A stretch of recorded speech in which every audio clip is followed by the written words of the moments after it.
June 4th, 2007, on Philadelphia's congested I-95 corridor, federal agents pursue a fugitive at speeds topping 100 miles per hour. Everything's happening so fast, your adrenaline's going, everything around you is kind of like a blur. Detective Bob DeFrancesco and FBI agent Brian Paccioli are in hot pursuit. They're chasing Jerry B.J. Blasingale, a tow truck driver wanted for staging more than a dozen car accidents, bilking insurance companies out of millions. Now, he's making a break for it. Going in and out of traffic, coming within inches of wrecking them and wrecking himself. Agents will put their lives on the line, attempting to make the arrest. Blasingale is part of a massive $2 million auto insurance fraud ring. A ring that has been thriving on the streets of Philadelphia for the last 4 years. And it all starts with a man who goes by the name Popsicle. In 2003, Wallace Morris, a.k.a. Popsicle, or Pop, is looking for his next big score. The 390-pound, 36-year-old is a prominent figure in the Germantown section of Philadelphia. Al Quintilli, who appears in silhouette, is an undercover detective for the Philadelphia District Attorney's Office. Pop was very well known in the areas where he frequented barbershops, clubs. He was around town and he knew a lot of people. By day, Morris runs a limousine service carting patients to and from medical appointments. But by night, Pop trolls the highways as a so-called wreck chaser. Ralph Burnham with the Insurance Fraud Prevention Authority explains. A wreck chaser is someone with a tow truck who drives around the highways, particularly down here in the Philadelphia area, and when they see a vehicle, they zip up to it and try to get the tow on that vehicle. The chaser then brings the damaged car back to a body shop, which pays him a commission, usually around 20% of the repair bill. Occasionally, Morris partners with another wreck chaser named Jerry Blasingale, a.k.a. B.J. Detective Bob DeFrancesco, who also appears in silhouette due to undercover work, investigates wreck chasers like Blasingale. He was well known in North Philly. He was always driving like the shiny tow truck, and people thought he had money and was somebody. According to DeFrancesco, their operation works like this. Morris, in his own car, speeds ahead to the site of a wreck. It's a lot easier to drive in a normal vehicle and get to the scene of accident when you're trying to race to a scene with a tow truck. Once Morris gets the towing job, Blasingale tows the wreck. It's a nimble operation, and the pair knows exactly where to bring the cars. This is the former home of J.R. Auto Body, a shop managed by Danny Cupaiello. Attorney Chuck Peruto represents Cupaiello.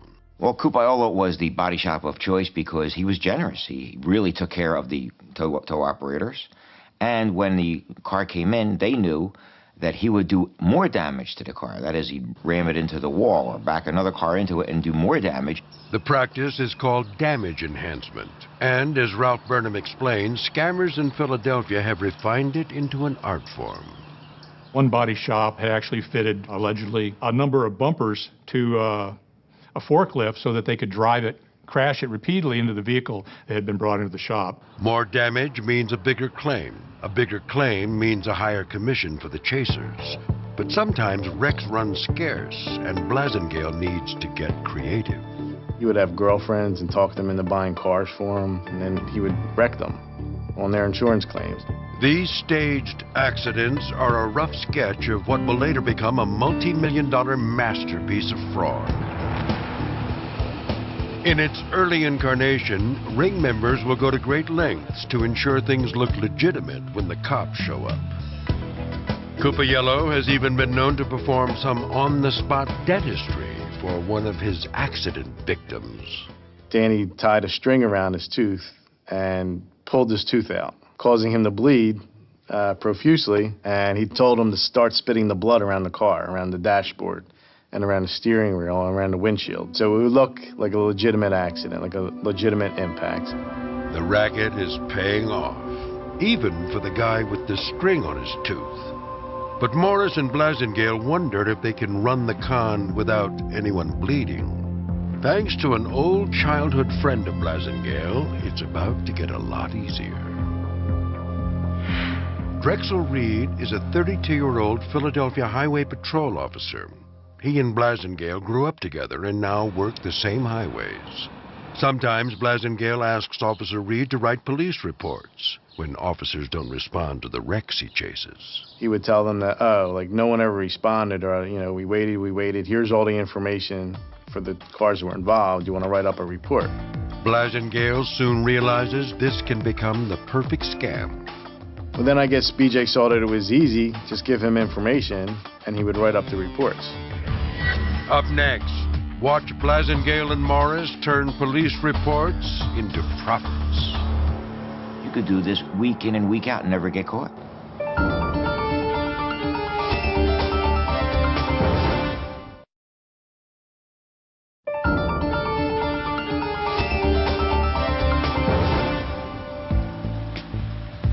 In 2003, Philadelphia car wreck chasers Wallace Pop Morris and Jerry B.J. Blasingale are streamlining the business of fraud.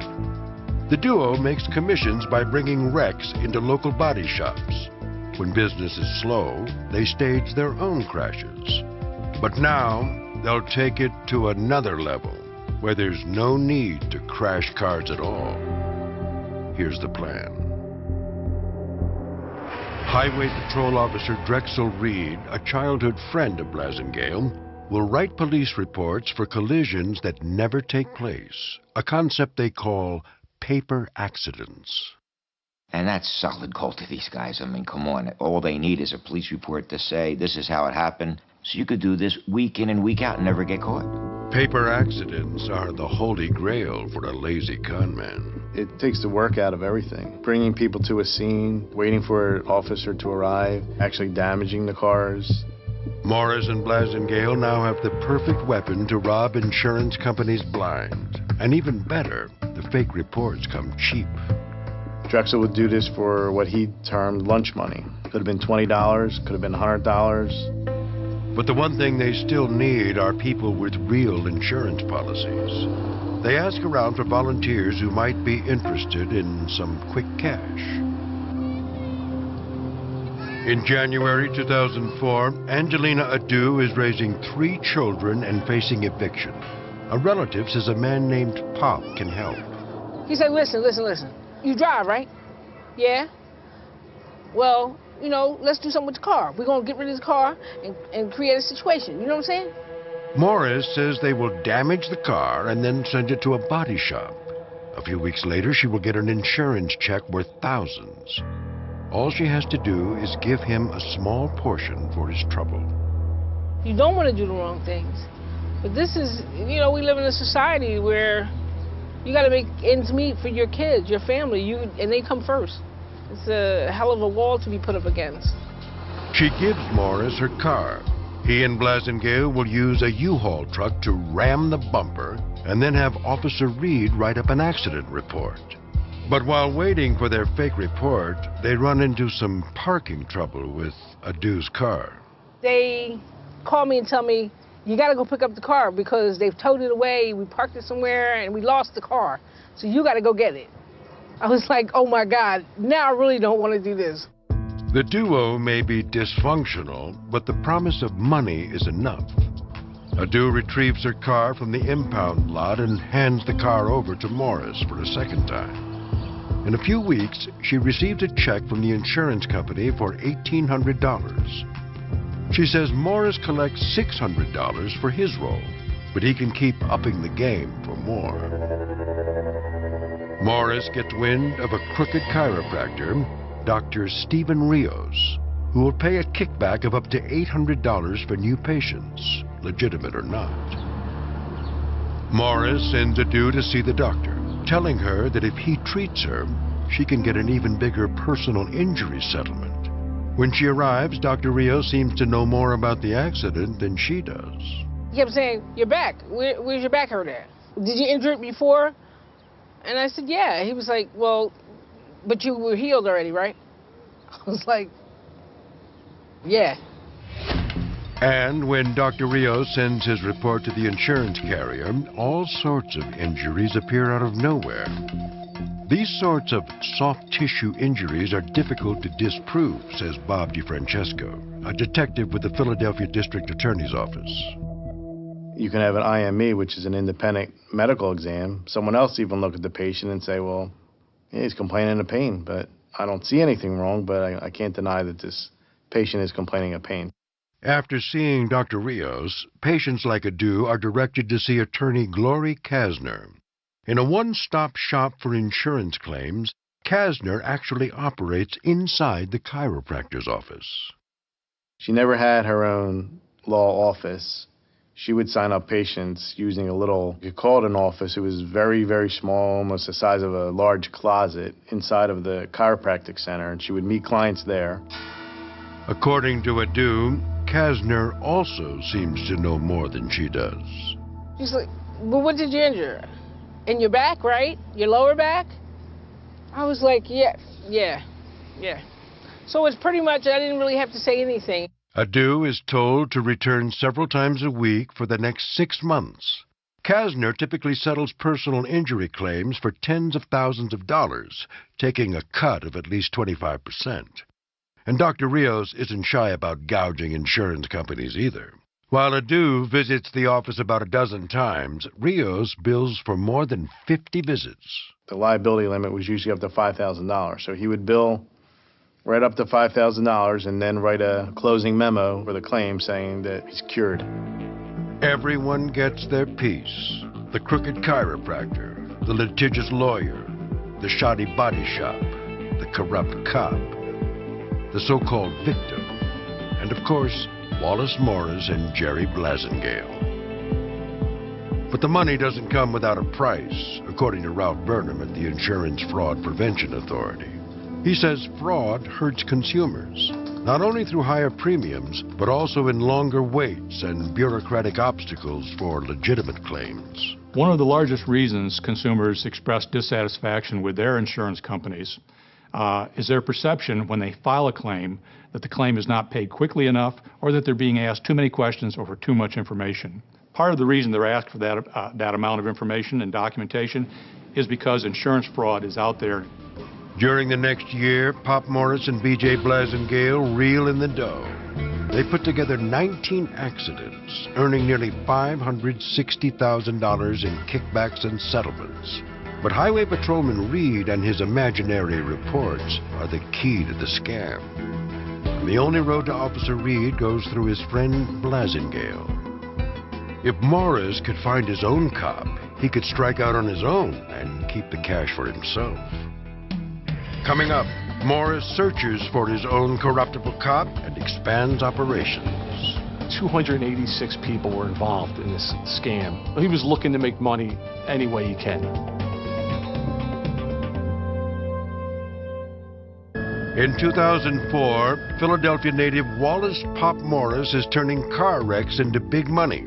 He and his partner, Jerry B.J. Blasingale, use fake police reports to con insurance companies out of millions. But sometime in 2004, the duo is at odds. Their phony police reports are written by Highway Patrolman Drexel Reed, a childhood friend of Blasingale. That means Morris has to go through Blasingale for everything and split the cash. But a chance meeting will change all that. Deshane Riggins is a 25-year-old undercover Philadelphia police officer based out of the 14th District. Detective Al Quintilli says that Morris meets Officer Riggins at a party in 2004. Basically, he pitched to Riggins that, a friend of mine was in an auto accident. Could you do me a favor and make this report? Officer Riggins, who believes this is just a favor for a friend, writes a police report for the accident. But Pop soon returns, and now he's offering $500 cash. And he realized that I'll BS Shane the first time with a friend or family story, and then after that, I'll just pay him because that's what we do in this business. Though Deshane Riggins now suspects the accidents are fake, he looks the other way in the name of making a few bucks. Morris finally has a cop in his pocket, All he needs are willing volunteers to pose as accident victims. Prosecutor Linda Montag says he starts with people he's close to. He started with friends, family members, people who he knew from the community, and then convinced them this is a quick way to make money. He cruises the Germantown neighborhood fishing for participants in barbershops, clubs, even the local grocery store. He ran into people in grocery stores and see a young girl and just picture the way to make money, and they would go along with it. If it's easy and they can make a few dollars, it's the way to go. And victims are easy to find.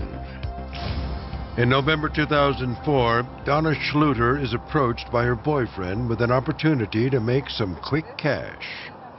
He had basically a come up on a way to make money, and that there was no way you can get caught. It's basically filing fake insurance claim, and you would get paid for it. And it's all on paper, no accident necessary. Ignorant of the potential legal consequences, Schluter is intrigued by the idea. Everybody needs a little money here and there, a little help. I figured it, why not? If you can't get in trouble, then why not do it? She meets with Morris, who takes her to an attorney. Pop was in the office with us. They already had it written down. Going down Germantown, and we hit a pothole and somebody hit me. It was just a bogus story. After her appointment with the attorney, Schluter is taken to a chiropractor, where she has a similar experience. Why are you here? Well, I had a car accident. We were sent from our lawyer to come and get treatment, and he didn't really ask anything. She is told to return 3 times a week for the next 6 months. No small task, but Schluter doesn't mind. You know, you're going for a free massage every 3 days out of the week for 6 months. Who wouldn't like it? In the end, she is awarded a $5,000 settlement. The attorney takes $2,000. And the rest? I was stupid enough and handed it over to my ex. He dealt with Pop, gave him a little bit out of that check. And then after that, I didn't really see any of it because he wanted to pay his rent to get himself out of debt. But others fare better. And word of Morris's business spreads fast. Soon, Officer Riggins is working overtime on the fake reports. Ultimately, he was doing 2 accidents a month. Would have been anywhere from $600 to $1,000 a month that Shane was receiving from Pops to write these fake auto accident reports. And Morris is raking it in. By 2006, he recruits 286 people to be involved in 45 different accidents. He's getting referral fees from doctors and lawyers, and he takes a cut of each settlement, earning thousands from each phony wreck. It was like a full-time job. I mean, he picked up people, dropped people off, created accident reports, met with the cops, met with the doctors, met with the attorneys. He uses the money to fund his frequent trips to Vegas, where he hones his skills at the poker table. While his scam is making him rich, 17 insurance companies are out some $1.2 million. But as his fraud ring grows, it depends on more and more players to keep it going. And it only takes one slip-up to bring the whole scheme crashing down. Coming up, a body shop messes with the wrong customer, and Pop Morris's former partner makes a run for it. He was going in and out of traffic, coming within inches of wrecking them and wrecking himself.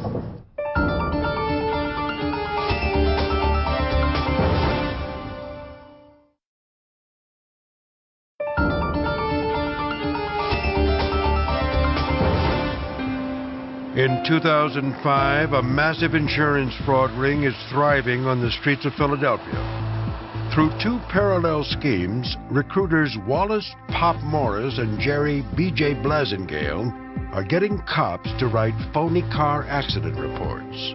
Then, using doctors, lawyers, and body shops to put insurance companies through the ringer. Nationwide, Progressive, Allstate, AIG, Geico, Safe Auto, Rutgers, Erie, Liberty Mutual, Leader, Infinity, Farmers, USA, and Capital. I insure my cars with some of these companies, and in the end, we all pay for it. It's that simple. But the bigger the fraud ring gets, the more vulnerable it is to discovering. And in December 2005, JR Auto Body Shop, a major player in Blasingale's fraud, attracts some unwanted police attention. Detective Bob DeFrancesco with the Philadelphia District Attorney's Office receives a complaint from a retired officer. The former cop says she took her car into JR Auto Body after an accident. But the owner, Russ Tedesco, cashed the check and never fixed the car. DeFrancesco first pays a visit to the shop's manager, Danny Cupiello. We initially went in and talked with Danny from the point of view that he'd be able to help us with the scam that Tedesco had been pulling on the customers, not repairing the cars and still cashing the checks. Turns out he's pulling his own small-time scam. But as DeFrancesco begins reviewing the shop's records, he realizes Cupiello has been participating in something far more sinister. As we got further into it, we found out that he was actually a planner of a lot of staged accidents and a participant in a lot of the staged accidents, as well as being a runner for doctors and lawyers. With DeFrancesco on his tail, Cupiello contacts his lawyer, Chuck Peruto. He had a role in each, either enhancing the damage to the vehicle, being an alleged victim himself in the vehicle, enhancing someone else's physical injuries. Everything from A to Z he was involved in, so it was a very, very difficult case to take to trial. Hoping to reduce his potential sentence, Cupiello agrees to talk to law enforcement. And with his cooperation, DeFrancesco learns about a chiropractor named Dr. Stephen Rios, who pays top dollar for phony accident victims. It turns out the FBI is already looking into the crooked chiropractor. In addition to paying runners for patients, he's been overbilling insurance companies by the thousands. DeFrancesco and FBI Special Agent Brian Paccioli joined forces on the investigation. They began interviewing phony patients of Rios and the wreck chasers who referred them. It's not long before a wreck chaser rats on Jerry B.J. Blasingale. He informed us that BJ he termed it a cop in his pocket. The gig is up for BJ. He and his crooked cop, Highway Patrol Officer Drexel Reed, have been found out. The massive criminal ring is beginning to surface, and Wallace Pop Morris is up next. In January 2006, Detective Al Quintilli receives a referral from an insurance company. They have interviewed a woman who has admitted to filing a fraudulent claim. She later tells Quintilli that after being in a minor accident, a man named Pop Morris had promised her he could fix her car for free. Pop's pitch to her was that, I saw the damage on your car. I can get that fixed for you. It won't cost you a thing. Quintilli checks police records and finds 10 accidents in which Pop Morris and his associates appear. The common thread among all of them? They are all written by the same officer, Deshane Riggins. Now the red flags go up. Something's going on. We're just not sure of the scope of it. What's even stranger is that Riggins isn't even a uniformed cop. Wears plain clothes. He drives a unmarked police car. He's not responsible to handle everyday auto accident reports. Quintilli pulls all the accident reports written in the 14th District for the past several years. We go through hundreds and hundreds of accident reports, and in the end, we basically come across another 35 accidents that Deshane did. Officer Riggins has been busy. Quintilli begins the arduous task of interviewing everyone in Riggins' reports. Donna Schluter is one of them. I was at work and I got a phone call from the detective. I picked it up to find out that they were outside of my job. She meets Quintilli in the parking lot. He shows her a photo lineup and asks her who organized the fraud. And I had to pick out Pop and, well, that's the only person that I knew that was involved. Hers is one of many fingers that will point to Morris. And though Schluter is a minor player in Pop's ring, she faces up to 5 years in prison for participating. Quintilli suggests she turn herself in to earn a lighter sentence. Eventually, she gets 2 years probation for participating in the scam and has to pay back $3,000. I walked away with $200 and I had to pay back $3 grand. 5 years later, like, that's crazy. Like, it's nuts. Investigators are finally getting the full picture of the massive criminal ring. Now it's time to act. Agents Bob DeFrancesco and Brian Paccioli are moving in on B.J. Blasingale and his puppet cop, Drexel Reed. On the morning of June 4th, 2007, Officer Reed turns himself in. But Blasingale is nowhere to be found. Agents stage a sting that afternoon, hoping to reel him in before he can flee the state. Agent DeFrancesco takes American Greed to the scene of the arrest. Basically, we were staked out at this location. We had a female associate of Jerry Blasingale was going to meet him across the street in the Luke Oil parking lot.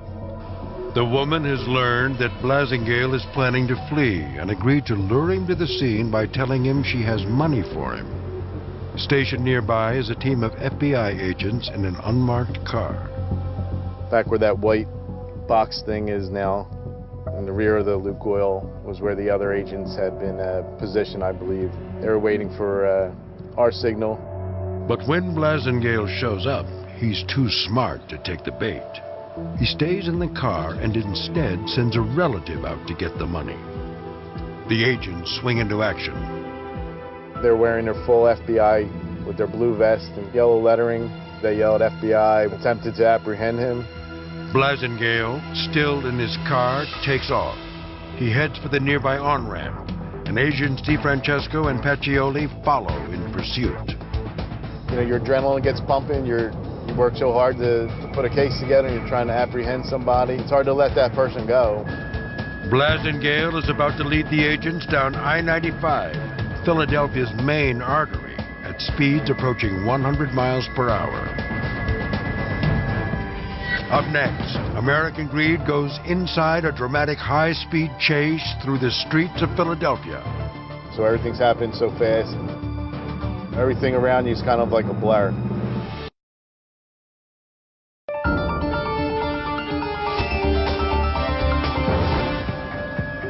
June 4th, 2007. Detective Bob DeFrancesco and FBI agent Brian Paccioli speed down Philadelphia's congested I-95 corridor. They are chasing Jerry B.J. Blasingale, wanted for using fake police reports to stage dozens of phony accidents. As they dodge traffic at breakneck speeds, approaching 100 miles per hour, DeFrancesco wonders why it's come to this. Yeah, I mean, he was going in and out of traffic, coming within inches of wrecking them and wrecking himself. And you think to yourself, you're fleeing over insurance fraud. To us, it was a little surreal, you know? A few miles ahead, highway patrol cars form a sort of moving barrier to slow down traffic. They try and line up in each lane. If they don't have a patrol car, they would go side to side with their lights on. But Blasingale takes the shoulder and slips past the jammed traffic. The agents pursue and catch up just as they approach the Girard Point Bridge. Halfway across the river, they've got Blasingale surrounded. We have BJ in front of us. Behind us, there was a marked unit, Highway Patrol. And to our outside, there's another Highway Patrol unit. It's all assisting in the pursuit. And when he's cornered, he lashes out. Blasingale decided to drive right into the side of our car, which kind of took us off guard. The agents strike back. Slammed our car in his direction, forcing him into the concrete barrier, which is a guardrail, ending the pursuit and ending the danger to us and to the general public at that point. When agents search the car, they find bags full of clothes, as well as his brother's driver's license and birth certificate, and an off-duty police badge, indicating that Blasingale had planned to flee the city that day.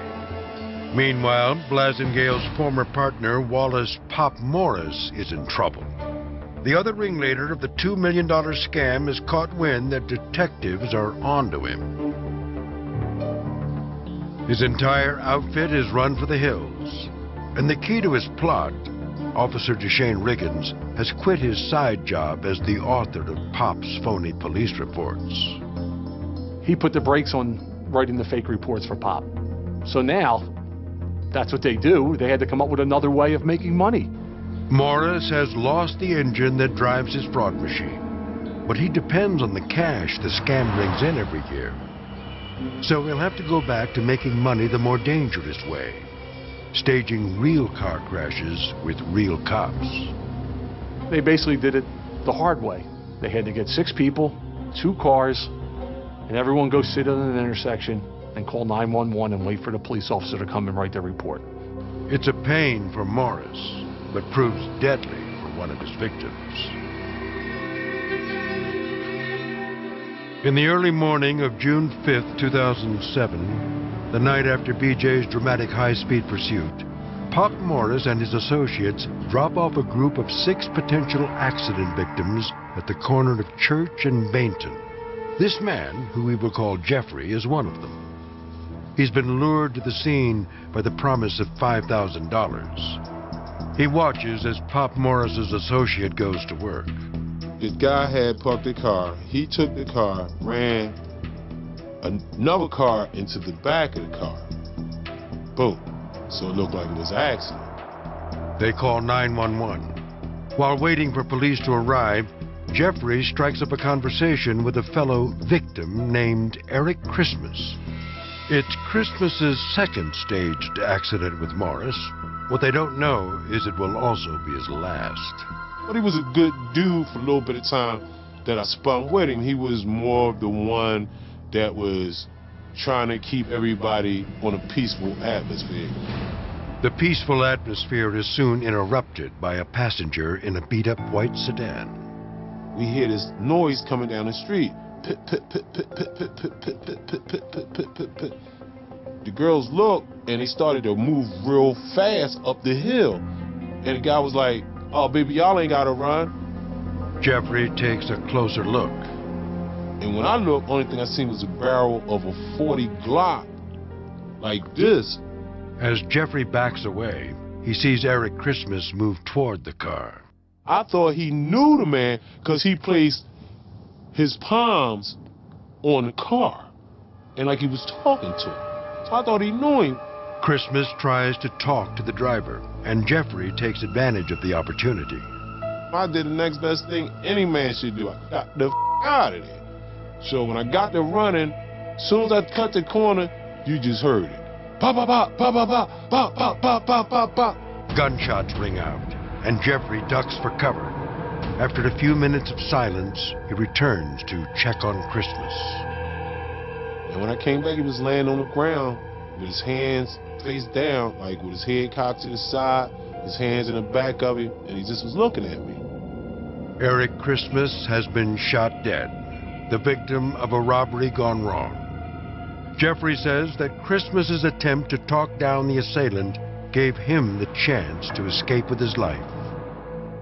Had not it been for that boy, I would not be able to stay here right now and tell y'all that that man saved my life.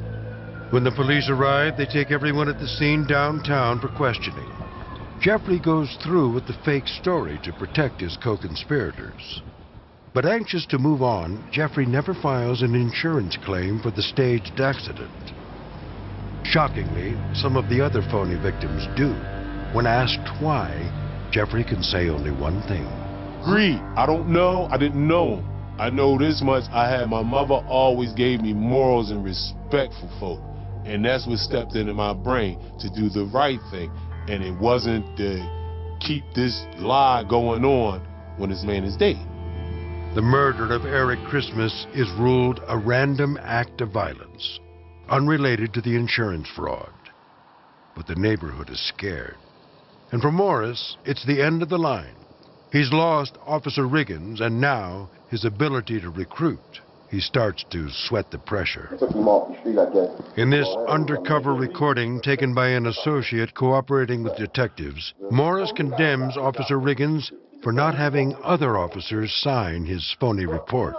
I used to say this all the time, but I used to say, no, Shane, stop, won't you get some outside the streets for us? Oh, I'm cool, don't worry about it. A few weeks later, Detective Quintilli gets a call. Shane Riggins wants to talk about Pop Morris. Up next on American Greed, Morris's own words finally bring him down. and he's telling his co-conspirator not to speak to the police. It's proof of a guilty conscience.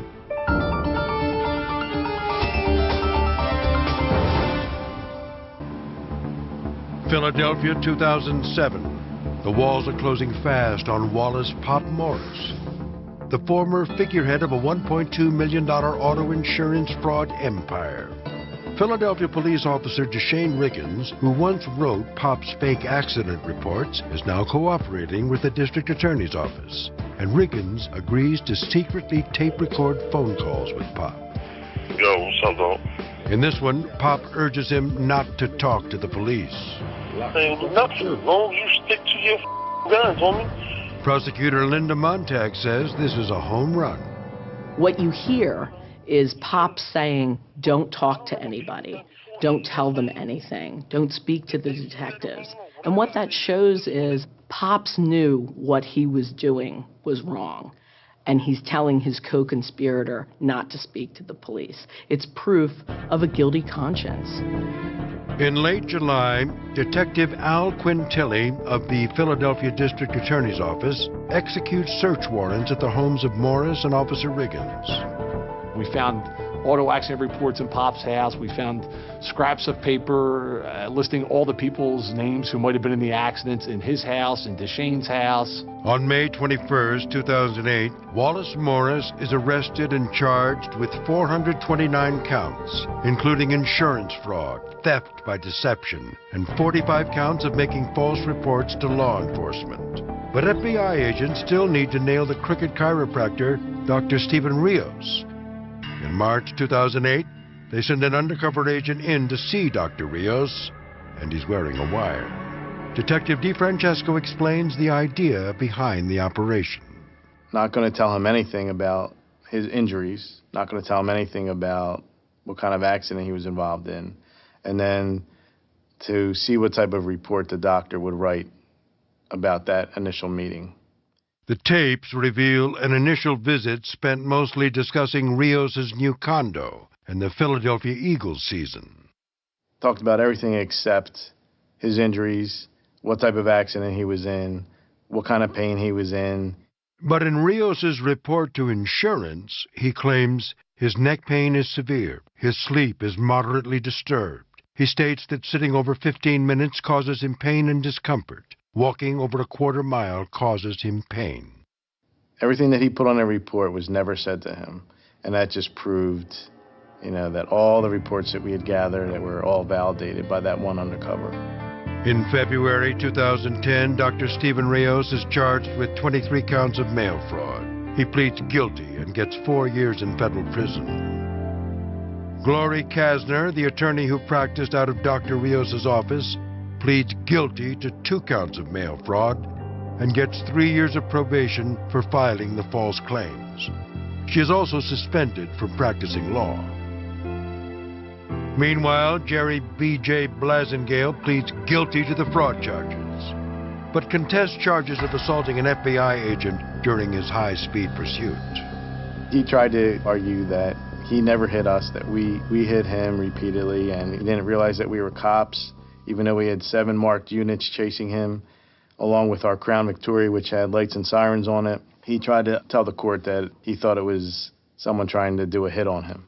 He is eventually found guilty and gets 8 years in federal prison. His childhood friend, Officer Drexel Reed, gets 2.5 years in prison for writing the fake accident reports.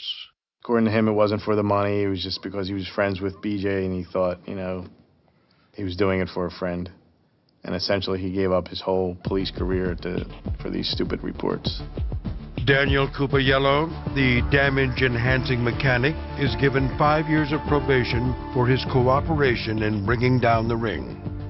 The judge said from the bench, as brilliant and as calculated as he was in committing the crime, he was just as brilliant, calculating, and honest in leading them to every individual who was involved.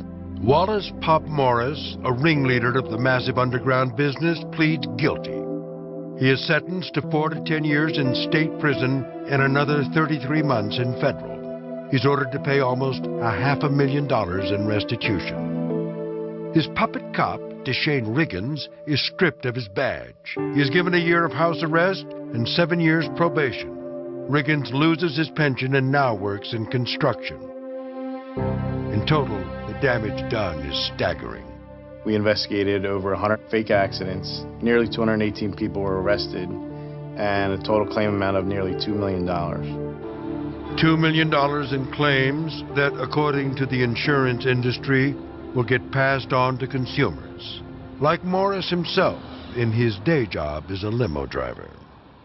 The victims of insurance fraud are those of us in the public who pay regular insurance premiums. The judge that sentenced Morris mentioned that at his sentencing. She stated, "I find it ironic that your limousine service closed down and you complain it closed down as a result of high insurance rates." Donna Schluter, who just wanted to make a quick buck, now finds herself with criminal records. It seems all fine and dandy with rainbows and, candy canes, but it's just going to come around and bite you in the ass in the long run. For others, like Angelina Adu, it hits even harder. You can't get a job because you got a record. You can look as sweet and beautiful as you want, but I did something wrong to keep a roof over my head, and so today I have to pay for the things I did. It's a tough lesson, taught by scam artists Pop Morris and B.J. Blasingale. $1,200, have to give $600 away to the person that is, getting hundreds of thousands of dollars, and I'm getting crumbs and end up in jail. For what? It ain't worth it. Looking for his next big score. The 390-pound, 36-year-old is a prominent figure in the Germantown section of Philadelphia. Al Quintilli, who appears in silhouette, is an undercover detective for the Philadelphia District Attorney's Office. Pop was very well known in the areas where he frequented barbershops, clubs. He was around town, and he knew a lot of people. By day, Morris runs a limousine service carting patients to and from medical appointments. But by night, Pop trolls the highways as a so-called wreck chaser. Ralph Burnham with the Insurance Fraud Prevention Authority explains. A wreck chaser is someone with a tow truck who drives around the highways, particularly down here in the Philadelphia area, and when they see a vehicle, they zip up to it and try to get the tow on that vehicle. The chaser then brings the damaged car back to a body shop, which pays him a commission, usually around 20% of the repair bill. Occasionally, Morris partners with another wreck chaser named Jerry Blasingale, a.k.a. BJ. Detective Bob DeFrancesco, who also appears in silhouette due to undercover work, investigates wreck chasers like Blasingale. He was well known in North Philly. He was always driving the shiny tow truck, and people thought he had money and was somebody. According to DeFrancesco, their operation works perfect scam. Well, then I guess BJ saw that it was easy, just give him information, and he would write up the reports. Up next, watch Blasingale and Morris turn police reports into profits. You could do this week in and week out and never get caught.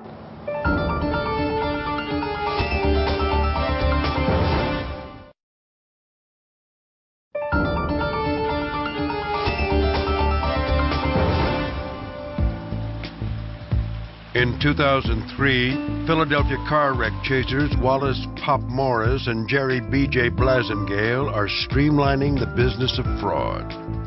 The duo makes commissions by bringing wrecks into local body shops. When business is slow, they stage their own crashes. But now, they'll take it to another level, where there's no need to crash cars at all. Here's the plan. Highway Patrol Officer Drexel Reed, a childhood friend of Blasingale, will write police reports for collisions that never take place, a concept they call paper accidents. And that's solid gold to these guys. Come on. All they need is a police report to say this is how it happened. So you could do this week in and week out and never get caught. Paper accidents are the whole what will later become a multi-million-dollar masterpiece of fraud. In its early incarnation, ring members will go to great lengths to ensure things look legitimate when the cops show up. Cupaiello has even been known to perform some on-the-spot dentistry for one of his accident victims. Danny tied a string around his tooth and pulled his tooth out, causing him to bleed profusely, and he told him to start spitting the blood around the car, around the dashboard, and around the steering wheel, and around the windshield. So it would look like a legitimate accident, like a legitimate impact. The racket is paying off, even for the guy with the string on his tooth. But Morris and Blasingale wondered if they can run the con without anyone bleeding. Thanks to an old childhood friend of Blasingale, it's about to get a lot easier. Drexel Reed is a 32-year-old Philadelphia Highway Patrol officer. He and Blasingale grew up together and now work the same highways. Sometimes Blasingale asks Officer Reed to write police reports when officers don't respond to the wrecks he chases. He would tell them that, no one ever responded, or, we waited, here's all the information for the cars that were involved. You want to write up a report? Blasingale soon realizes this can become the